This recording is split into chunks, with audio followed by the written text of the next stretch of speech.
ও দুনিয়ার মুমিন মুসলমান ইমানদার আল্লাহর গোলাম, মক্কার কাফেররা যখন দেখলো ইসলাম ধর্ম প্রচার থেকে তো কোনোভাবেই মুহাম্মদ সাল্লাল্লাহু আলাইহি ওয়াসাল্লামকে ফিরিয়ে রাখা যাচ্ছে না, তখন তারা রাসূল সাল্লাল্লাহু আলাইহি ওয়াসাল্লাম কষ্ট পায় এমন সব কথা বলা শুরু করলো। মক্কার অলি গলিতে মোড়ে মোড়ে বলা শুরু করলো, আমাদের আর কোনো চিন্তার কারবার নাই, আর আমাদের চিন্তা করতে হবে না, কারণ মুহাম্মাদের ছেলে ইব্রাহিম দুনিয়াতে নাই, তার মানে তার ছেলে যেহেতু নাই, তার বংশ পরিচয় থাকবে না, ইসলাম ধর্ম প্রচার কেউ থাকবে না, মুহাম্মাদের নাম নেওয়ার মতো কেউ থাকবে না। কিন্তু আল্লাহ রাব্বুল আলামিনের পরিকল্পনা ভিন্ন। মুহাম্মদ সাজদা দিয়ে কান্দে, আমার আপনার নবী বলে, রব্বে কারীম, মক্কার কাফেরেরা আমার বিরুদ্ধে বা আমার নামে সমালোচনা করে যে কথাগুলো বলে, আমি মুহাম্মদ মারা যাওয়ার পরে নাকি আমার ধর্ম প্রচার আর কেউ করবে না, আমার নাম নাকি কেউ নিবে না। আর আল্লাহ আমাকে ছেলে দিলেন তো দিলেন, আবার কেন বানিয়ে নিলেন? আমার আল্লাহ সাথে সাথে এই আজকের তেলাওয়াত কিন্তু সূরা হাদিয়া স্বরূপ পাঠিয়ে দিয়েছে বন্ধুর কাছে। আল্লাহ রাব্বুল আলামিন যখন দেখেন আল্লাহর বন্ধু হাবিবুল্লাহ, আরেকটা ব্যাখ্যা করে যাই, হাবিবুল্লাহ আল্লাহর বন্ধু, খলিলুল্লাহ আল্লাহর বন্ধু, কিন্তু দুই বন্ধুর মধ্যে একটা পার্থক্য রয়েছে। খলিলুল্লাহ এমন বন্ধু যেই বন্ধু আল্লাহকে খুশি করে, যেমন হযরত ইব্রাহিম খলিলুল্লাহ, হযরত ইব্রাহিম তার রব্বে কারীমকে খুশি করার জন্য আগুনে ঝাঁপ দেয়, ইব্রাহিম তার রব্বে কারীমকে খুশি করার জন্য নিজের ছেলের গলায় ছুরি চালায়। এইভাবে অনেক নবী, সমস্ত নবীরা ছিলেন খলিলুল্লাহ, তেনারা আল্লাহকে খুশি করার জন্য বিভিন্ন সময় বিভিন্ন কাজ করেছেন। কিন্তু আমার আপনার নবী ছিলেন হাবিবুল্লাহ। হাবিবুল্লাহ এমন বন্ধু যেই বন্ধুকে আল্লাহ খুশি করেন, যেই বন্ধুকে আল্লাহ খুশি করার জন্য কোরআনের আয়াত নাযিল করে দেন, যেই বন্ধুকে আল্লাহ স্বয়ং খুশি করার জন্য সূরা নাযিল করেন, যেই বন্ধুকে খুশি করার জন্য আল্লাহ রাব্বুল আলামিন বিভিন্ন সময় বিভিন্ন আয়াত নাযিল করেন, ওই হাবিবুল্লাহ যখন বলে আল্লাহ, মক্কার কাফেররা যা বলে আমি মুহাম্মদ মারা যাওয়ার পরে নাকি আমার ধর্ম প্রচারক কেউ থাকবে না, আমার নাম নাকি কেউ নেবে না, এই আল্লাহ আমার ছেলে দিলেন, আবার বা কেনই নিয়ে গেলেন? আল্লাহ রাব্বুল আলামিন সূরা কাউসার হাদিয়া স্বরূপ এবং একটা সমালোচনার জবাবের জন্য পাঠিয়ে দিয়েছে। কাউসারটা কেন নাজিল হয়েছিল, আল্লাহ তাআলা কোন সময় কোন পরিস্থিতিতে কোন প্রেক্ষাপটে সূরা কাউসার নাজিল করেছিলেন এবং কেন নাজিল করেছিলেন, এবং সূরা কাউসারের সংক্ষিপ্ত ব্যাখ্যা তাফসীর আমরা সকলেই ইনশাআল্লাহ আজকের এই মাহফিল থেকে কোরআনে কারীমের সবথেকে ছোট্ট সূরা কাউসারের তাফসীর শিখে যাব ইনশাআল্লাহ। এই নিয়ত করে বসে ইনশাআল্লাহ আজকের পর থেকে আপনারাও সূরা কাউসার সামনে নিয়ে ওয়াজ করতে পারবেন। কোরআনে কারীমের মধ্যে 114টা সূরা রয়েছে, ছোট বড় মিলিয়ে। বিভিন্ন সূরার মধ্যে আল্লাহ রাব্বুল আলামিন বিভিন্ন বিষয় নিয়ে আলোচনা করেছেন, তবে দুইটা সূরা এমন রয়েছে যার একটার মধ্যে আল্লাহ রাব্বুল আলামিন তার নিজের শান মান মর্যাদা নিয়ে আলোচনা করেছেন, আরেকটা সূরা আছে যেই সূরার মধ্যে আল্লাহ রাব্বুল আলামিন তার প্রিয় বন্ধু হাবিবুল্লাহ মুহাম্মদ সাল্লাল্লাহু আলাইহি ওয়াসাল্লামের শান মান মর্যাদা নিয়ে আলোচনা করেছেন। যেই সূরার মধ্যে আল্লাহ রাব্বুল আলামিন তিনার মান মর্যাদা শান নিয়ে আলোচনা করেছেন ওটা হলো সূরা ইখলাস। আর আজকে আমার আলোচনার যে সূরার বিষয়, অর্থাৎ যেই সূরা আমি তেলাওয়াত করেছি, এই সূরার মধ্যে আল্লাহ রাব্বুল আলামিন তিনার প্রিয় বন্ধু হাবিবুল্লাহ মুহাম্মদ সাল্লাল্লাহু আলাইহি ওয়াসাল্লামের শান মান মর্যাদা নিয়ে এই সূরায় আলোচনা করেছেন। দেখবেন কোরআনে কারীমের সূরাগুলোর শুরুতে, কিছু সূরার শুরুতে লেখা আছে মাক্কি, আবার কিছু সূরার শুরুতে লেখা আছে মাদানী, লেখা আছে তো। আজকে আমি আপনাদের সম্মুখে যেই সূরা তেলাওয়াত করেছি এই সূরাটা নাজিল হয়েছিল রাসূল আরবি সাল্লাল্লাহু আলাইহি ওয়াসাল্লামের মক্কার জীবনে। আপনারা এটাও জানেন রাসূল সাল্লাল্লাহু আলাইহি ওয়াসাল্লামের মদিনার জীবনের চাইতে মক্কার জীবনটা একটু কষ্ট বেশি ছিল। ইসলামের জন্য, দিন প্রচারের জন্য মদিনার তুলনায় মক্কাতে আল্লাহ রাসূল সাল্লাল্লাহু আলাইহি ওয়াসাল্লাম কষ্ট বেশি করেছেন। এই কারণে আজকে মক্কা মদিনার মূল্য আমাদের কাছে অনেক বেশি।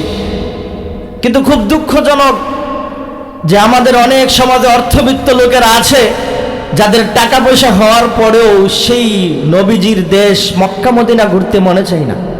তাদের মনে চাই টাকা হলেই সে চলে যায় মালদ্বীপে, টাকা হলেই চলে যাচ্ছে নেপালের কাঠমান্ডুতে। এমন আছে না? আপনাদের এলাকায় আছে?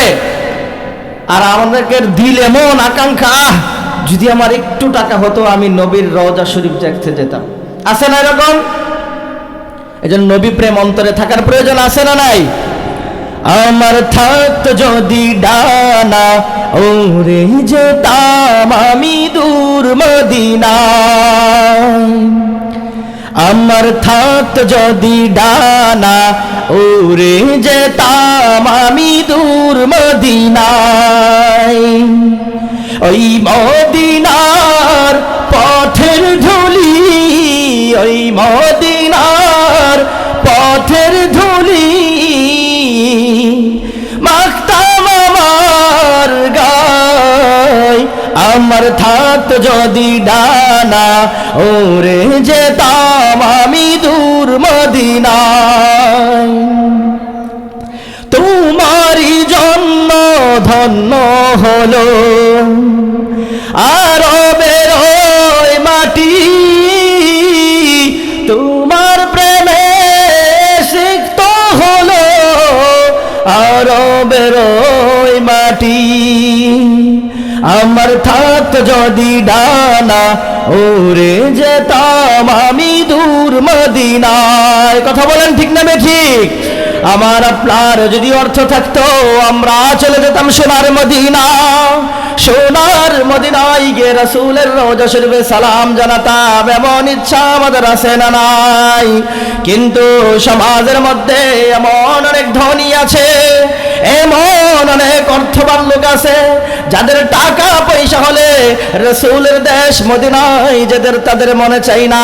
তাদের মনে চাই নেপালে ঘুরতে যাবে, তাদের ইচ্ছা জাগে মালদ্বীপ ঘুরতে যাবে, তাদের ইচ্ছা জাগে ইন্ডিয়া ঘুরতে যাবে। কিন্তু তাদের মনে রাসূলের প্রেম না থাকার কারণে মদিনায় সফর করতে মনে চাই না। এমন লোক আছে আপনাদের অঞ্চলে? দুনিয়ার মুমিন মুসলমান ইমানদার আল্লাহর গোলাম রাসূল সাল্লাল্লাহু আলাইহি ওয়াসাল্লামের মদিনার জীবনের চাইতে মক্কার জীবন বেশি কষ্টকর ছিল। কেমন কষ্টকর ছিল?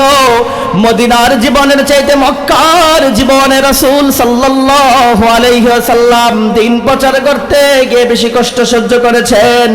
কেমন কেমন কষ্ট সহ্য করেছেন?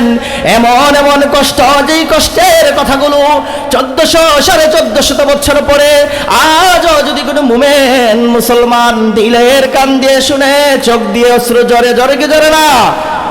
দুনিয়ার মুমিন মুসলমান ইমানদার আল্লাহর গোলাম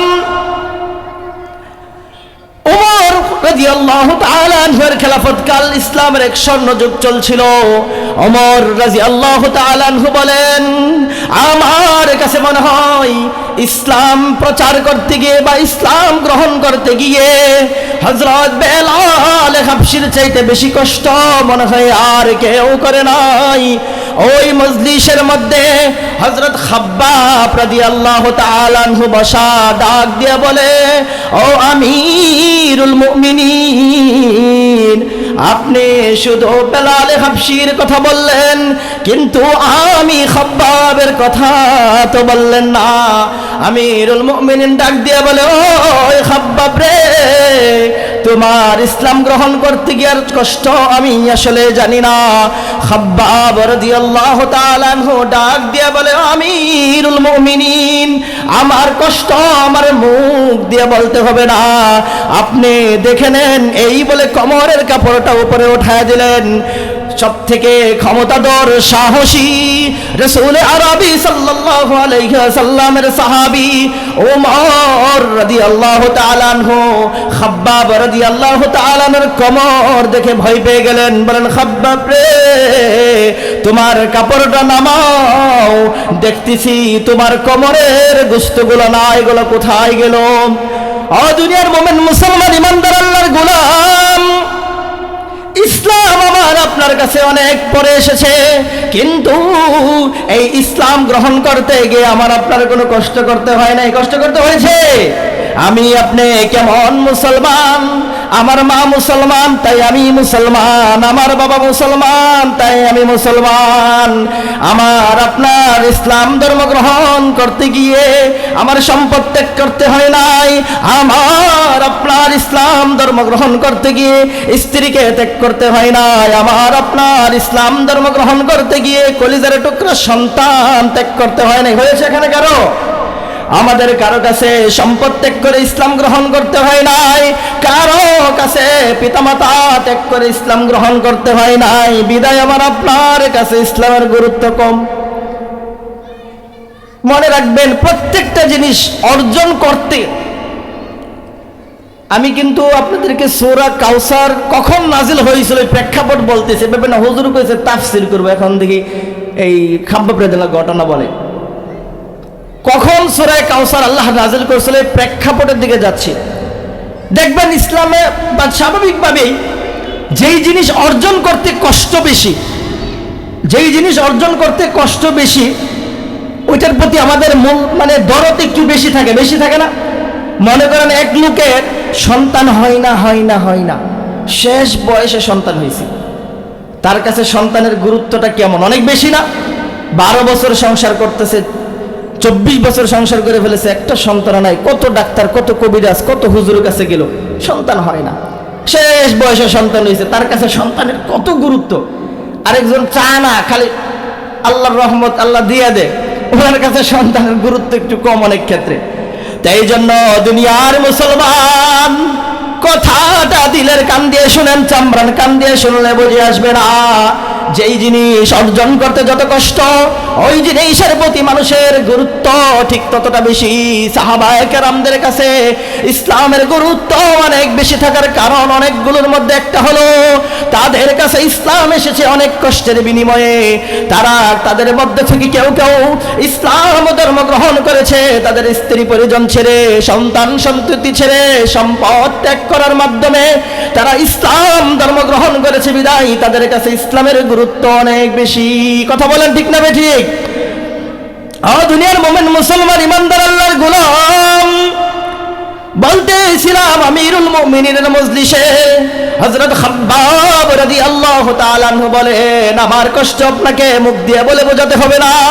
আমার ইসলাম গ্রহণ করার পর কি কষ্ট আপনি নিজের স্বচক্ষে দেখে নেন। যখন ওমর রাদিয়াল্লাহু তাআলা আনহু খাব্বাবের কোমর দেখলেন, দেখে ভয় পেয়ে বললেন, খাব্বাব রে, তোমার কোমরের কাপড় নামাও, দেখতেছি তোমার কোমরে এত বড় বড় গর্ত কিসের? খাব্বাব রাদিয়াল্লাহু বলেন, আমিরুল মুমিনিন, যেই দিন আমি ইসলাম ধর্ম গ্রহণ করি, এই ইসলাম ধর্ম গ্রহণ করার অপরাধে মক্কার কাফের কুফফার বেঈমান মুশরিকরা আমার হাত পা গুলো বেঁধে আমাকে জ্বলন্ত আঙ্গার উপরে শোয়া দে, আমার উপরে পাথর চাপায় দেয়, আমার শরীরের গলে গলে চর্বি গলে গলে আগুন নিভে যায়। আমাকে বারবার বলতে থাকে, খাব্বাব রে, যতক্ষণ না পর্যন্ত তুই ইসলাম ত্যাগ করে আমাদের কাছে ফিরে না আসবে, খাব্বাব রে, তোর মৃত্যু বুঝি এভাবেই হবে। হযরত খাব্বাব কি উত্তর দিয়েছিলেন? এটা এক যুগান্তকারী উত্তর। আজকে আমরা সামান্য নির্যাতনের ভয়ে সত্য কথা বলি না, টাকার বিনিময়ে আমরা ঈমানও বিক্রি করে দিই। এমন হয় কি হয় না? অনেক উলামায়ে কেরামও টাকার বিনিময়ে বিক্রি হয়ে যায়, হক কথা থেকে বঞ্চিত থাকে, হক কথা বলে না টাকার বিনিময়ে ভয়ে। কিন্তু হযরত খাব্বাবের মতো কষ্ট আমি আপনি আমরা কেউ ইসলামের জন্য করেছি কি? করে নাই। এত কষ্ট দেওয়ার পরে মক্কার কাফেররা বলে, খাব্বাব রে, তুই যদি ইসলাম ত্যাগ করে আমাদের কাছে ফিরে না আসস, এইভাবেই বুঝি তোকে মরতে হবে।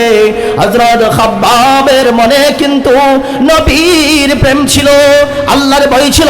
আমি যেই ধর্ম বিশ্বাস করে গ্রহণ করেছি, আমি কখনোই এই ধর্ম ত্যাগ করতে পারি না। কারণ কি, তাদের মনে কি ছিল? আল্লাহর ভয় ছিল। কি ছিল? আল্লাহর ভয়। আজকে আমাদের অন্তরে আল্লাহর ভয় না। আমরা মনে করি ঘরের দরজা জানলা বন্ধ করলে মনে হয় দুনিয়ার কেউ দেখতেছে না, কিন্তু দেখতেছে কে? কে দেখতেছে? আওয়াজ দিয়ে বলতে হবে, কে দেখে? আল্লাহ দেখে। এই জন্য অন্তরে আল্লাহর ভয় থাকার প্রয়োজন। সব থেকে বেশি আল্লাহকে যদি আমি ভয় করি, তাহলে প্রকাশ্যে অপ্রকাশ্যে গোপনে কোথাও আমরা অপরাধ করব না। কারণ মনে করতে হবে আমাকে একজন দেখতেছেন। কে সে? আল্লাহ রাব্বুল আলামিন দেখতেছেন। এই জন্য কবি সুরে সুরে বলে, যাদের হৃদয়ে আছে আল্লাহর ভয়, তারা কবু পথ ভুলে যায় না। যাদের হৃদয়ে আছে আল্লাহর ভয়, তারা কবু পথ ভুলে যায় না। আল্লাহর প্রেম ছাড়া এই দুনিয়ায় তো কোনো কিছু চাই না। কথা বলেন, আল্লাহর প্রেম ছাড়া আমাদের কোনো কিছু প্রয়োজন আছে দুনিয়াতে? এই জন্য আল্লাহর প্রেম অন্তরে থাকার প্রয়োজন আছে না নাই? দুনিয়ার মুমিন মুসলমান ইমানদার আল্লাহর গোলাম হযরত খাব্বাব এত নির্যাতন সহ্য করার পরেও কাফের কুফারদের কাছে উত্তর দেয়, ওই মক্কার কাফেররা রে, আমার আল্লাহ, আমার রব্বে কারীম আমাকে যদি একবার দুইবার না 1000 বার জীবন দেই, আর তোরা যদি আমাকে এইভাবে নির্যাতন করতে করতে 1000 বার শহীদ করে দেস, আমি আমার মুহাম্মদ সাল্লাল্লাহু আলাইহি ওয়াসাল্লাম এবং আমার রব্বে কারীমকে বিশ্বাস করে যে ঈমান এনেছি, ঈমান ত্যাগ করব না। বল সুবহানাল্লাহ। ওনাদের কাছে ইসলামের গুরুত্ব ছিল অনেক বেশি, কারণ ইসলাম তারা অনেক কষ্ট করে পেয়েছে। আর আমাদের কাছে আজকে ইসলামের গুরুত্ব নাই। তার কারণ কি? আমরা ইসলাম মনে হয় ফ্রি পেয়েছি। মা বাবা মুসলমান, তাই আমি মুসলমান। আর সাহাবায়ে কেরামদের কাছে এত গুরুত্ব থাকার কারণ কি? অনেকগুলোর মধ্যে একটা, ওনারা অনেক কষ্ট করে ইসলাম পেয়েছে। দুনিয়ার মুমিন মুসলমান ইমানদার আল্লাহর গোলাম, কথাগুলো দিল দিয়ে শোনার চেষ্টা করবেন। মক্কার কাফেররা আল্লাহর নবী সাল্লাল্লাহু আলাইহি ওয়াসাল্লামকে ইসলাম থেকে দূরে রাখার জন্য, ইসলামের দাওয়াত থেকে দূরে রাখার জন্য একের পর এক ষড়যন্ত্র করে যাচ্ছে। মক্কার কাফেররা যখন দেখলো মুহাম্মদ সাল্লাল্লাহু আলাইহি ওয়াসাল্লামকে দ্বীনের দাওয়াত থেকে তো কোনোভাবেই ফেরানো যাচ্ছে না, রাসূল সাল্লাল্লাহু আলাইহি ওয়াসাল্লাম দ্বীনের দাওয়াত দেয় আর ইসলাম ধর্ম গ্রহণ করে আর দলবল বাড়তে থাকে, মক্কার কাফেররা পেরেশান হয়ে গেল। তারা রাসূল সাল্লাল্লাহু আলাইহি ওয়াসাল্লামের চাচা আবু তালিবের কাছে গিয়ে বলে, আবু তালিব, তোমার ভাতিজাকে একটু বোঝাও, সে কেন আমাদের পূর্বপুরুষদের ধর্মের ব্যাপারে এত কথা বলে। তাকে জিজ্ঞাসা করবা সে উদ্দেশ্য কি, তার আসল উদ্দেশ্য কি। সে যদি মক্কারই রাজত্ব চায় আমরা দিয়ে দিতে রাজি থাকবো, যদি সে মক্কার সুন্দরী রমণীকে বিবাহ করতে চায় আমরা দিয়ে দিতে রাজি আছি। তুমি তাকে জিজ্ঞাসা করো তার কি চাই, কিসের বিনিময়ে সে, কিসের উদ্দেশ্যে, কি উদ্দেশ্য নিয়ে সে আমাদের বাপদাদার ধর্ম ত্যাগ করতে বলে, আমাদের বাপদাদার ধর্ম থেকে ফিরে যেতে বলে। দুনিয়ার মুমিন মুসলমান ইমানদার আল্লাহর গোলাম আবু তালেব তার ভাতিজা মুহাম্মদকে ডাক দিয়ে বলে, মুহাম্মদ, মক্কার মুরব্বীরা এসেছিল, তারা বলে গিয়েছে তুমি যে তাদের ধর্মের ব্যাপারে কথা বলো, তোমার উদ্দেশ্য কি? তুমি কি মক্কার সুন্দরী কোনো রমণীকে বিবাহ করতে চাও কিনা? তুমি কি রাজত্ব চাও কিনা? তুমি আসলে কি চাও বলো, তারা তোমাকে সব কিছু দিতে রাজি আছে। আল্লাহ নবী সাল্লাল্লাহু আলাইহি ওয়াসাল্লাম কি উত্তর দিয়েছিল আমাদের অনেকে জানা আছে না? আল্লাহ নবী সাল্লাল্লাহু আলাইহি ওয়াসাল্লাম বলেন, ও আমার চাচা, মক্কার কাফেররা আমাকে যেই কথা বলে, আসলে আমি আমার নিজের ইচ্ছায় মানুষকে এই কথাগুলো বলি না, আমার নিজের মন গড়া কথা বলি না। তাহলে কি আমাকে আমার রব্বে কারীমের আদেশ আমি পালন করি, আমার রব্বে কারীমের দিন আমি প্রচার করি। মক্কার কাফেররা যা দেয় এগুলো না, শুধু মক্কার কাফের কুফার মুশরিক বেঈমানেরা যদি আমার এক হাতে সূর্য অপর হাতে চাঁদ এনে দেয়, আমি আমার এই ধর্ম থেকে, আমি আমার এই ধর্ম প্রচার থেকে বিরত থাকতে পারবো না। বলেন সুবহানাল্লাহ। রাসূল আরবি সাল্লাল্লাহু আলাইহি ওয়াসাল্লাম দ্বীনের জন্য সবথেকে বেশি কষ্ট করেছেন কোথায়? মক্কায় না মদিনায়? মক্কার জীবনে। মক্কার জীবনে আল্লাহ রাসূল সাল্লাল্লাহু আলাইহি ওয়াসাল্লাম সবথেকে বেশি কষ্ট করেছেন মদিনার তুলনায়। কি পরিস্থিতি হয়েছে? মক্কার জীবনের কষ্ট করতে করতে এক পর্যায়ে মক্কা থেকে হিজরত করে অন্য মদিনায় চলে যেতে হয়েছে আল্লাহ তাআলার নির্দেশে। ও দুনিয়ার মুমিন মুসলমান ইমানদার আল্লাহর গোলাম, মক্কার কাফেররা যখন দেখলো ইসলাম ধর্ম প্রচার থেকে তো মুহাম্মদকে কোনোভাবেই ফেরানো যাচ্ছে না, কোনোভাবেই ফেরানো যাচ্ছে না, দিন যাচ্ছে আর মুসলমানদের দলবল বাড়তেছে, এতে তাদের সহ্য হয় না। এরপর থেকে তারা বিভিন্নভাবে রাসূল সাল্লাল্লাহু আলাইহি ওয়াসাল্লামকে অপবাদ দেওয়া শুরু করলো। রাসূল আরবি সাল্লাল্লাহু আলাইহি ওয়াসাল্লাম কষ্ট পা এমন সব কথা সমাজে বলতে শুরু করলো। আর দুনিয়ার মুমিন মুসলমান, আল্লাহর নবী সাল্লাল্লাহু আলাইহি ওয়াসাল্লামের একজন ছেলে ছিল যার নাম ছিল ইব্রাহিম। ইব্রাহিমের কিন্তু লম্বা হায়াত না দেয়নি আল্লাহ রাব্বুল আলামিন। শিশুকালেই আল্লাহ রাব্বুল আলামিন দুনিয়া থেকে নিয়ে নেন। যখন ইব্রাহিম দুনিয়া থেকে চলে গেলেন, মক্কার কাফেররা একটা সুযোগ পেয়ে গেল। তার একটা সুযোগ পাইছে, মক্কার বিভিন্ন মোড়ে মোড়ে বলা শুরু করছে, আর চিন্তার আমাদের কোনো কারবার নেই। কেন? বলে মুহাম্মদের তো ছেলে একটা যাও আল্লাহ দিছিল, এখন আর নাই, তার মানে আমাদের আর চিন্তার কারবার নাই। মুহাম্মদ সাল্লাল্লাহু আলাইহি সাল্লাম দুনিয়া থেকে মৃত্যুবরণ করলেই তো তার ইসলাম শেষ, অর্থাৎ তার নাম নেওয়ার আর কেউ থাকবে না, বংশের বাতি জ্বালানো লোক থাকবে না। এই যে প্রেক্ষিতে আমি যে সূরা কাউসারটা আপনাদের সামনে নিয়েছি, এই মাত্র আলোচনার আমি মূল জায়গায় আসলাম। সূরা কাউসার আল্লাহ কখন নাজিল করেছিলেন বলছেন, এটা উত্তর দিব। একটা সমালোচনার জবাব দেওয়ার প্রেক্ষিতে আল্লাহ রাব্বুল আলামিন সূরা কাউসার নাজিল করেছিলেন। সূরা কাউসারের শেষের আয়াত, ইন্না শানিআকা হুয়াল আবতার। আবতার মানে এক এক সমাজে এক একভাবে বলে। এই এলাকায় যদি কারো বংশ পরিচয় না থাকে, অর্থাৎ সন্তান না হয় বা ছেলে না থাকে, কি বলে থাকে? নির্বংশ বা আতকুরা বা এই জাতীয় কথাই বলে। এক এক এলাকায় এক এক রকম। তা আল্লাহর রাসূল সাল্লাল্লাহু আলাইহি ওয়াসাল্লামকে মক্কার কাফেররা তার ছেলে মৃত্যুবরণ করার পর একটু প্রচ্ছন্ন তিরস্কার করে বলতে থাকে, আমাদের আর তেমন কষ্ট করতে হবে না, কারণ ছেলে মারা গেছে, তার মানে আর বেশি দিন ইসলাম ধর্ম থাকবে না। মুহাম্মদ সাল্লাল্লাহু আলাইহি ওয়াসাল্লাম মারা যাওয়ার পরে ইসলাম ধর্ম শেষ, তার নামও কেউ নেবে না, তার ধর্মও আর কেউ প্রচার করবে না। মনে রাখবেন, যার যে জিনিসটার কমতি তাকে যদি আপনি ওইভাবে গালি দেন, একজনের চোখ নাই, আপনি তাকে কানা বলে গালি দিলে সে কষ্ট পাবে না? একজনের পা নাই, আপনি তাকে বলেন ল্যাংরা লোলা বলে গালি দিলে উনি কষ্ট পাবে না? বেশি কষ্ট পাবে। সন্তান দিয়েও আল্লাহ পরীক্ষা করেন, আবার সন্তান না দিয়েও কি করেন? আল্লাহ তাআলা পরীক্ষা করেন। ও দুনিয়ার মুমিন মুসলমান ইমানদার আল্লাহর গোলাম, মক্কার কাফেররা যখন দেখলো ইসলাম ধর্ম প্রচার থেকে তো কোনোভাবেই মুহাম্মদ সাল্লাল্লাহু আলাইহি ওয়াসাল্লামকে ফিরিয়ে রাখা যাচ্ছে না, তখন তারা রাসূল সাল্লাল্লাহু আলাইহি ওয়াসাল্লাম কষ্ট পায় এমন সব কথা বলা শুরু করলো। মক্কার অলি গলিতে মোড়ে মোড়ে বলা শুরু করলো, আমাদের আর কোনো চিন্তার কারবার নাই, আর আমাদের চিন্তা করতে হবে না, কারণ মুহাম্মাদের ছেলে ইব্রাহিম দুনিয়াতে নাই, তার মানে তার ছেলে যেহেতু নাই, তার বংশ পরিচয় থাকবে না, ইসলাম ধর্ম প্রচার কেউ থাকবে না, মুহাম্মাদের নাম নেওয়ার মতো কেউ থাকবে না। কিন্তু আল্লাহ রাব্বুল আলামিনের পরিকল্পনা ভিন্ন।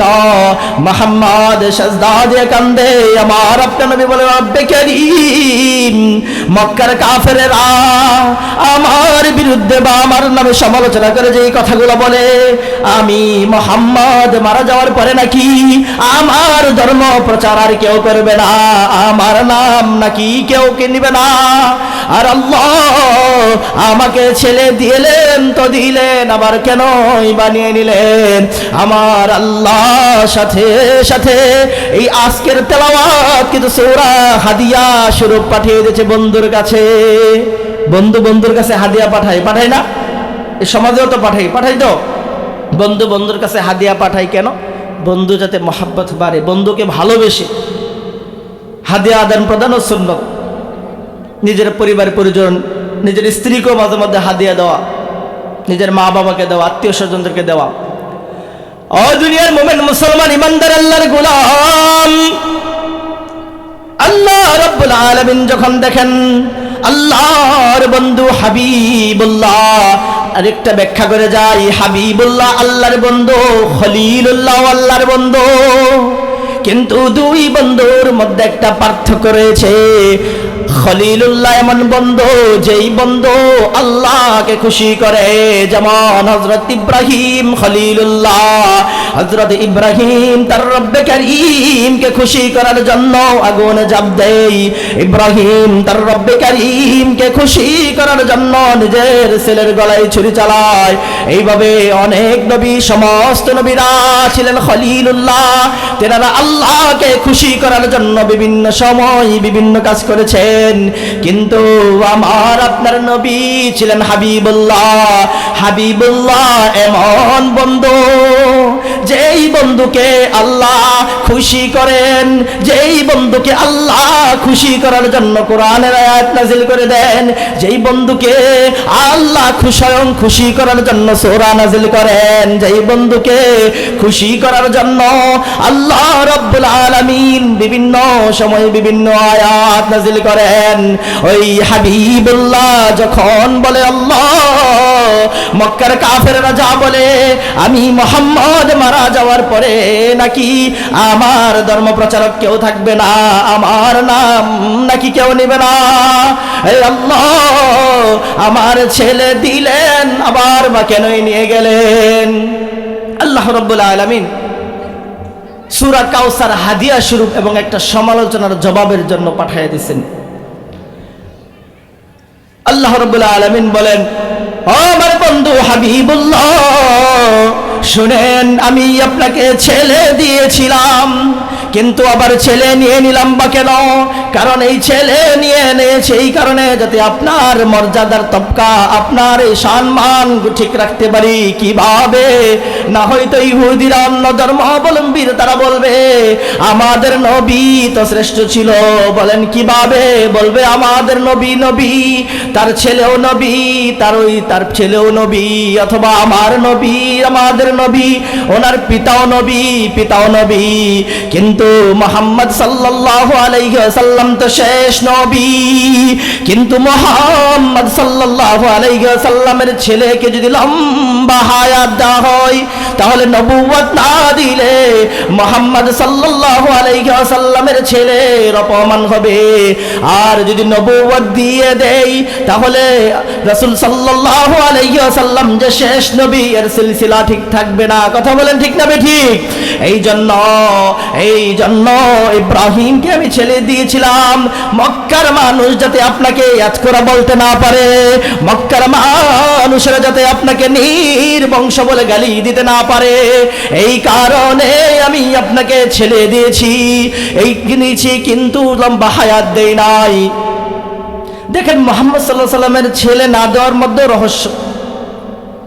হাদিসের মধ্যে এসে যে মুহাম্মদ সাল্লাল্লাহু আলাইহি সাল্লামকে কোনো পুরুষের পিতা বানানো হবে না। এখন বলতেছে পুরুষের পিতা বানানো হবে না মানে কি? ছেলে না দিল। দেখবেন বাড়িতে যদি ছোট বাচ্চা থাকে, অনেক সময় দাদারা বলে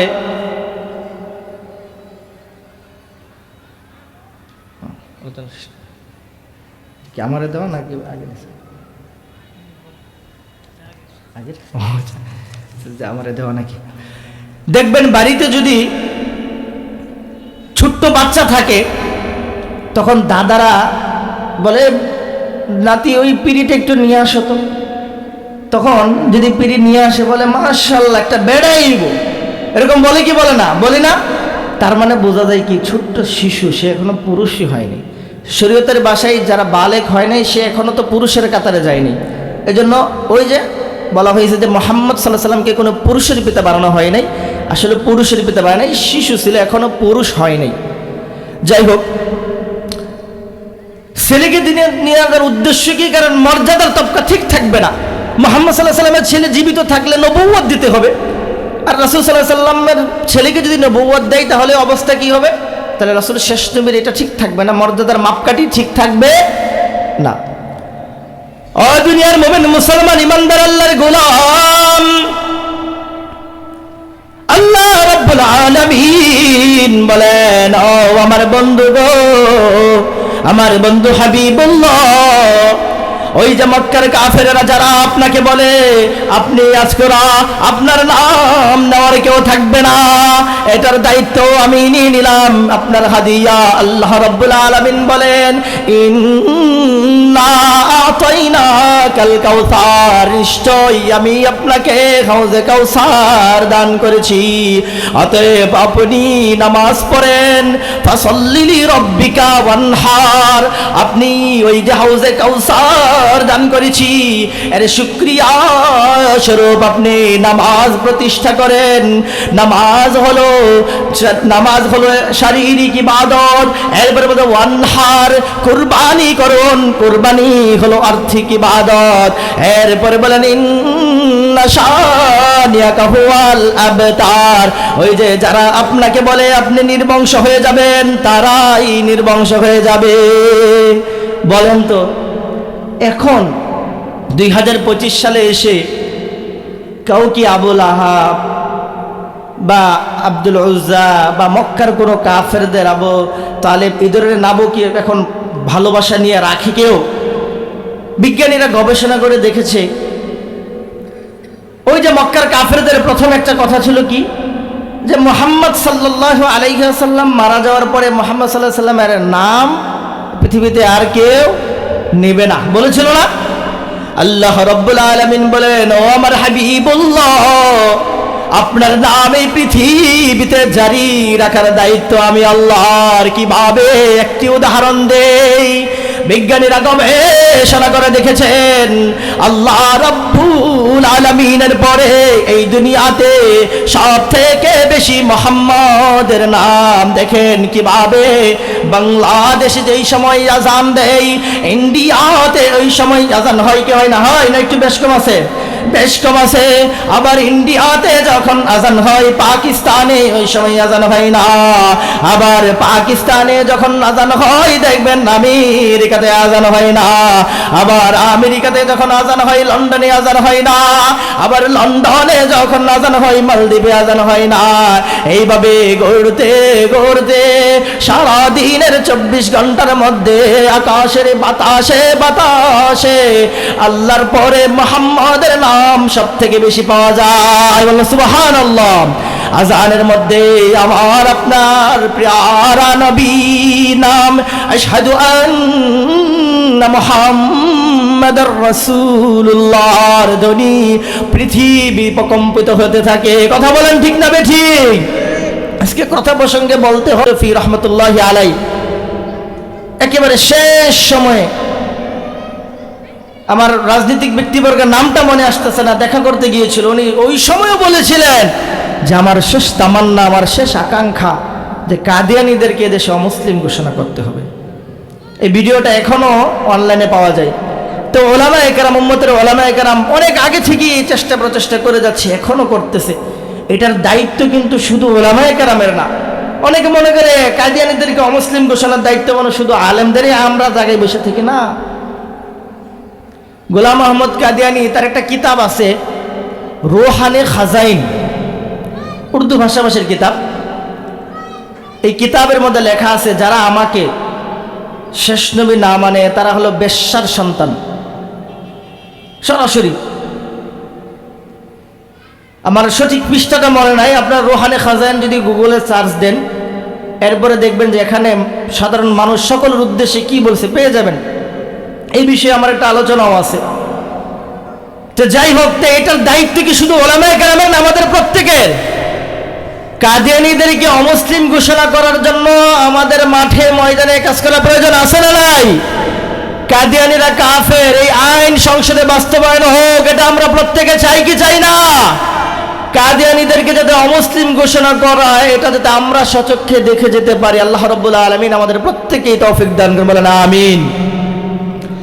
ও দুনিয়ার মুমিন মুসলমান ইমানদার আল্লাহর গোলাম, মক্কার কাফেরেরা আমার আপনার নবীকে অপবাদ দিয়েছিল। মুহাম্মদ মারা যাওয়ার পরে, মুহাম্মদের ছেলে মারা যাওয়ার পরে মুহাম্মদের ধর্ম প্রচারের মতো আর কেউ থাকবে না, কারণ ছেলে মারা গেলে ধর্মের প্রচার কেউ থাকবে না। মুহাম্মদ সাল্লাল্লাহু আলাইহি ওয়াসাল্লামের নাম নেওয়ার মতো আর কেউ থাকবে না। কিন্তু আল্লাহ বলেন, ও নবী, ও হাবিবুল্লাহ, পৃথিবীতে আমি আল্লাহর পরে আপনার নাম সবচেয়ে বেশি হবে। এখন কি হচ্ছে কি হচ্ছে না? হচ্ছে। ও দুনিয়ার মুমিন মুসলমান ইমানদার আল্লাহর গোলাম, আল্লাহ রাব্বুল আলামিন বলেন, মক্কার কাফেরেরা আপনার বিরুদ্ধে যে কথা বলে, আপনি দুনিয়া থেকে মারা যাওয়ার পরে আপনার ধর্ম প্রচারের মতো কেউ থাকবে না, আপনার ধর্মের লোক দুনিয়াতে থাকবে না, এটার উত্তর আল্লাহ দিয়ে দিয়েছেন। মুহাম্মদ সাল্লাল্লাহু আলাইহি ওয়াসাল্লাম স্বপ্নে দেখেন একদল বিভিন্ন নবীরা হাসরের ময়দানে উপস্থিত হচ্ছে। এমন অনেক নবী উপস্থিত হচ্ছে, একা একা হাসরের ময়দানে যাচ্ছে। এমন অনেক নবী 2 জন 3 জন 10 জন উম্মত নিয়ে উপস্থিত হচ্ছে। হঠাৎ করে দেখেন অনেক লক্ষ লক্ষ উম্মত নিয়ে হাসরের ময়দানে উপস্থিত হচ্ছে। আমার আপনার নবী হাবিবুল্লাহ বলেন, আল্লাহ, ওই যে এত এত উম্মত, এরা কোন নবীর উম্মত? আল্লাহ তাআলা বলেন, এটা হলো মুসা আলাইহিস সালামের উম্মত। এটা শোনার পর আমাদের নবীর মনটা একটু কিঞ্চিত সময়ের জন্য খারাপ। তাহলে আমার উম্মত কি থাকবে না? আমার উম্মতের কি? রব্বে কারীম বলেন, ও আমার বন্ধু হাবিবুল্লাহ, আপনি ডান দিকে মাথা করে দেখেন, দেখেন এমন এমন উম্মত, এত উম্মত যে আসমান দেখতে কষ্ট হয়ে যায়। বলেন আপনি বাম দিকে মাথা ঘোরান, বাম দিকে দেখে অনেক উম্মত, পিছনে তাকায় দেখেন উম্মত, চতুর্দিকে এক বিশাল উম্মতের কাফেলা আসতেছে। আল্লাহ রাব্বুল আলামিন বলেন, ও আমার বন্ধু হাবিবুল্লাহ, মক্কার কাফেররা যে বলে আপনি মারা যাওয়ার পরে আপনার ধর্মের লোক থাকবে না, এই যে দেখেন চতুর্দিক থেকে এত এত উম্মত আসতেছে, সবাই আপনার উম্মত। সুবহানাল্লাহ। তো এখনো পর্যন্ত মুহাম্মদ সাল্লাল্লাহু আলাইহি ওয়াসাল্লামের উম্মত হিসেবে আমরা আল্লাহ তাআলা আছি। ইনশাআল্লাহ আরো কিয়ামত পর্যন্ত এই উম্মত থাকবে কি থাকবে না? তো কাফেরদের যে কথা তিরস্কার ছিল, এখনো দেখা যায় সমাজে একদল লোক আছে যারা সামান্য সন্তান না হওয়ার কারণে, কথা প্রসঙ্গে বলতে হয়, এখানে অনেক শ্বশুররা আছে যারা তাদের পুত্রবধূকে কষ্ট দিয়ে কথা বলে। ছেলে না হইলে বলে মেয়েটা ভালো না, জাত বালা না, এরকম বলে না অনেক সময়। খুব দুঃখজনক কথা। একটু মা বোনদের মনটা ভালো করার জন্য কিছু মাহফিলে বলতে হয়, কারণ লেখা আছে মা বোনদের অস্ত্রের সুব্যবস্থা আছে। অনেক শ্বশুররা সন্তান না হইলে বলে এই বউ রাখা যাবে না। খুব দুঃখজনক। ছেলে না হইলে পুত্রবধূকে ওই বাড়িতে মাথা নিচু করে থাকতে হয়, এমন অনেক ফ্যামিলি আছে। বলেন তো সন্তান দেওয়ার মালিক কে? আল্লাহ সুবহানাহু ওয়া তাআলা। আল্লাহ তাআলা কখনো কখনো কাউকে সন্তান দিয়েও পরীক্ষা করেন, আবার কখনো না দিয়েও পরীক্ষা করেন। আবার আল্লাহ তাআলা কখনো কাউকে ছেলে দিতেই থাকে, মেয়ে দেয় না। আবার অনেক সময় কাউকে মেয়ে দিতেই থাকে, ছেলে দেয় না। তো সব কার হাতে? একমাত্র আল্লাহ তাআলার হাতে। এজন্য এখানে যারা শ্বশুররা আছেন এবং পর্দার অন্তরালে যে সমস্ত শাশুড়িরা আছেন, মেহেরবানি করে ছেলে মেয়ে হওয়া নিয়ে পরিবারে যেন দ্বন্দ্ব না হয়। ছেলে হইল আলহামদুলিল্লাহ, মেয়ে হইল আলহামদুলিল্লাহ, না হইল আলহামদুলিল্লাহ। এইগুলো নিয়ে ছোট করে কথা বলা কাদের অভ্যাস? ওই যে মক্কার কাফেরদের অভ্যাস। কাদের এটা? মক্কার কাফেররা মুহাম্মদ সাল্লাল্লাহু আলাইহি সাল্লামকে ছেলে মারা যাওয়ার পরে তিরস্কার করছিল, ছোট করতে চাইছিল। ওই যে সূরা কাউসার নাযিল করে তাদের সমালোচনার জবাব দিয়েছে। অতএব ওই স্বভাব যদি আমাদের থাকে, মনে করতে হবে আমাদের আখলাক কার সাথে মিলেছে? ওই মক্কার কাফেরদের সাথে। ও দুনিয়ার মুমিন মুসলমান ইমানদার আল্লাহর গোলাম, দিল দিয়ে সংশোধনের নিয়তে আলোচনা করতেছি, আপনারাও দিল দিয়ে শুনেন, শুধু চামড়ার কান দিয়ে শুনবেন। আজকের মাহফিল থেকে চলে গেলেন, বলবেন গফরগাঁও থেকে একজন হুজুর এসেছিল, কি বলেছে? বলবে হুজুর খালি চিল্লাইছিল, একটু সুরটা মনে হয় ভালো লাগছিল, কি বলছে কিছুই জানি না। এইটা যদি আমার আপনার উত্তর হয়, আজকের এই বাইতুস সালাম মসজিদ মাদ্রাসা কমপ্লেক্সের মাহফিলের কোনো পার্থক্যতা থাকবে না? থাকবে। মাহফিল থেকে শিক্ষা নিয়ে বের হতে হবে। ও শ্রীপুরের মুমিন মুসলমান ইমানদার আল্লাহর গোলাম, ইন্না আতাইনাকাল কাউসার, আল্লাহ রাব্বুল আলামিন বলেন, ও আমার বন্ধু, নিশ্চয় আমি আপনাকে হাউজে কাউসার দান করেছি। এখন এই হাউজে কাউসার কি আসলে মুফাসসিরিনে কেরামের ব্যাখ্যা করেন, হাউজে কাউসার এটা কেমন পানি? বলে হাউজে কাউসারের পানির 3 ধরনের থাকবে। এর স্বাদ কেমন থাকবে, এর গ্রান কেমন থাকবে, এটার রং কেমন থাকবে? মুফাসসিরিনে কেরাম বলেন হাউজে কাউসার দুধের চাইতেও বেশি সাদা থাকবে। এই হাউজে কাউসার, যেই কাউসার আমার আপনার নবী মুহাম্মদ সাল্লাল্লাহু আলাইহি ওয়াসাল্লামকে উপহার দেওয়া হয়েছে, এই হাউজে কাউসারের রং থাকবে দুধের চাইতেও বেশি সাদা, এটার গ্রাম থাকবে জাফরানের মতো, এটার মজা থাকবে মধুর চাইতেও মিষ্টি। বলেন সুবহানাল্লাহ। এই পানি হাসরের ময়দানে আমাদের প্রত্যেকের পান করার প্রয়োজন আছে না নাই? কি মনে করি আছে? এই হাউজে কাউসারের পানি যদি আমাদের নসিব না হয়, আল্লাহ তাআলা না করুক, আমাদের অবস্থা খুবই করুণ হয়ে যাবে। এখন আমরা হাউজের কাউসারের পানি চাই, কিন্তু নবীর প্রেম অন্তরে নাই, তাহলে পাবো? পাবো না। আমি মনে করি আমার আপনার নবীকে, আমাদের নবীকে যেহেতু হাউজে কাউসার দান করেছে, তার মানে হয় সবাইকেই গণহারে পান করাবে, বিষয়টা তা না। আমি নবীকে ভালোবাসি, কিন্তু আমার মুখে রাসূলের সুন্নাত নাই। আমি নবীকে ভালোবাসি, আশিক রাসূল দাবি করি, কিন্তু রাসূলের ভালোবাসায় আমার মাঝে সুন্নাত নাই। আমি নবীকে ভালোবাসি, আমার জীবনের মধ্যে রাসূলের একটা সুন্নত জীবিত নাই। আমি রাসূলকে ভালোবাসি, নিজেকে আশিক রাসূল দাবি করি, আমার ঘরের মধ্যেও একটা সুন্নতি পরিবেশ নাই। আমি নবীকে ভালোবাসি, আমার স্ত্রীকে পর্দা করাই না। আমি নবীকে ভালোবাসি, আমার খাবারের সময় দস্তরখান থাকে না। আমি নবীকে ভালোবাসি, উম্মতের উলামায়ে কেরামকে ভালোবাসি না। আমি নবীকে ভালোবাসি বলে দাবি করি, কিন্তু বাইতুস সালাম মসজিদ মাদ্রাসাকে পছন্দ করি না, মাদ্রাসার বিরোধিতা করি, মাদ্রাসার ওলামায়ে হুজুরদের বিরোধিতা করি, মাদ্রাসার ছাত্রদের বিরোধিতা করি, আর চলতে ফিরতে বলি হুজুররা এই দেশটা খাইছে। এমন আছেন লোক, আছে না আপনাদের এলাকায়? আছে যে বলে মোল্লা মনসির এই দেশটা খাইছে। বিভিন্ন এলাকায়, আলহামদুলিল্লাহ আপনাদের এলাকায় নাই মনে, বলে হুজুরদের জ্বালাই কোনো কিছুই করতে পারি না।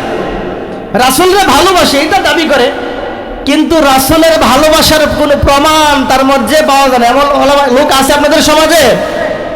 কিন্তু উম্মতের উলামায়ে কেরামের এই সমাজে কতটা গুরুত্বপূর্ণ একটা উদাহরণ দিই, যে উম্মতের উলামায়ে কেরাম যদি না থাকে, মনে করেন যে উলামায়ে কেরাম নাই সমাজে, তাহলে এই সমাজ মানুষের সমাজই থাকবে না, পশুর সমাজ হয়ে যাবে। বলতে কোন কি? উলামায়ে কেরাম না থাকলে পশুর সমাজ হয়ে যাবে। আমাদেরকে এত নিচুতে নামাইলেন। হ্যাঁ দেখেন, যদি আজকে উম্মতের উলামায়ে কেরাম না থাকে, তাহলে বলেন তো, আমি একটু সহজ থেকে সহজ করে বলি, সুদ খাওয়া হারাম। এখানে যারা আছি সবাই জানি না এটা? একটু আওয়াজ দিবেন, একটু নৈরাসেরা বলবেন, তাহলে বুঝবো না আমার আলোচনা বুঝতেছেন। সুদ খাওয়া হারাম, এটা আমরা এখানে সকলেই জানি তো? কেমনে জানি? যারা মাদ্রাসায় পড়াশোনা করেছে তারা বলবে এটা তো কোরআন হাদিসে পড়েছি।